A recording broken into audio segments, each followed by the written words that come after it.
Social media. When you hear those two words, what comes to mind? For some people, you may think connection, but as of now, you should think of addiction and self-absorbment just as much as you think of connection. Social media was made as a connecting tool, but in reality, and as of now, it is pushing us apart.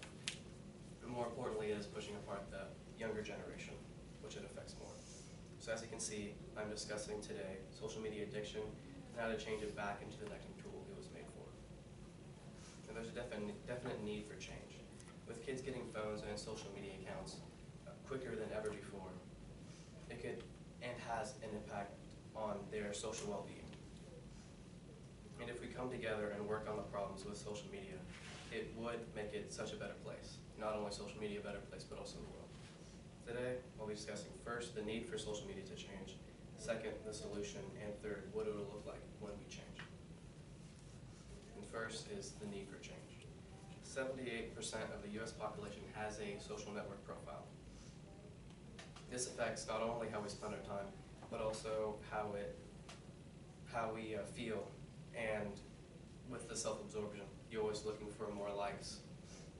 And Cornell Information Science has a website that is called the 99-Day Challenge.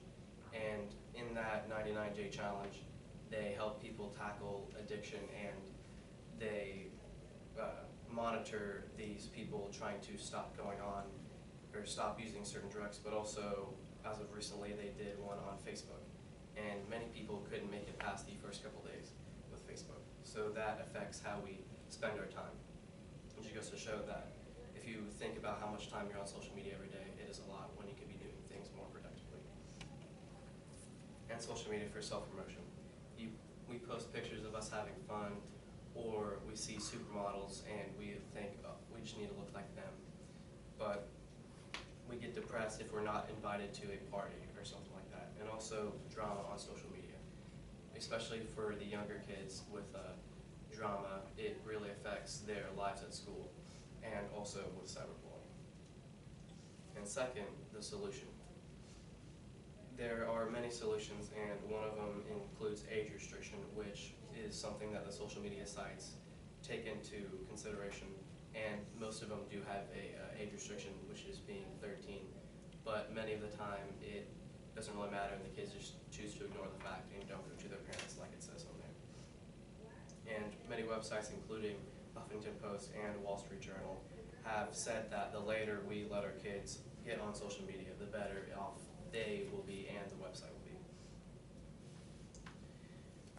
And time limits. So with these time limits, parents have to be involved more than ever, but with the new technology and apps, there's an app called RPact, which restricts time on their kid's phone. So not only just social media, but also game apps. You can set it to where if you don't want your kid to be on at school, then you can set a time limit between, as of us, 8 to 3. They can't get on, and so for a certain amount of time. And also, we would be the ones changing. With many issues, we have to go to the higher-ups, or the president, or a CEO of a big business to make the change, but we would be the ones making the change, and we have the power to change. And third, I'll be discussing what the world will look like. You will see people socializing and kids gaining social skills at school, and more importantly, it'll make social media a less toxic place. With less time on social media, you will see kids and us spending more time on it positively instead of bullying others, and overall having it in a more positive manner. And conclusion, as you can see, we as people can truly make an impact on many people's lives and the lives of the upcoming generation. More work put into this cause will help us and the next generation in school and socially.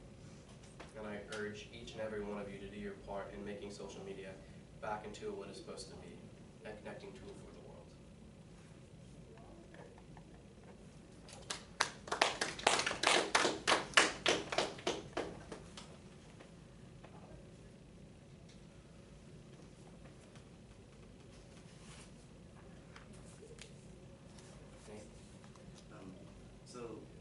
Facebook can take down posts that can be offensive or involve bullying, but the posts are still on Facebook for a while before they take it off. Do you think that eventually Facebook and other apps will be able to take off those posts spontaneously as soon as they're posted? Well, they could put more money into like monitoring, so you can report certain posts, but most of the time it requires like more than like one or two people to report it. But with more monitoring, they could be the judge of whether a post is taken down, which would make it be taken down quicker. Have any social media websites created better ways for age restriction instead of just you putting in your age and then being able to slip by? Well, for most of the time, it is pretty easy to set up a social media profile. You just have to make an email account and create a username and password, and you're pretty much on. But with pretty much that comes with parent involved, and with parents reading up more on how social media affects, then they might take in consideration more of the age restriction themselves. All right, jump.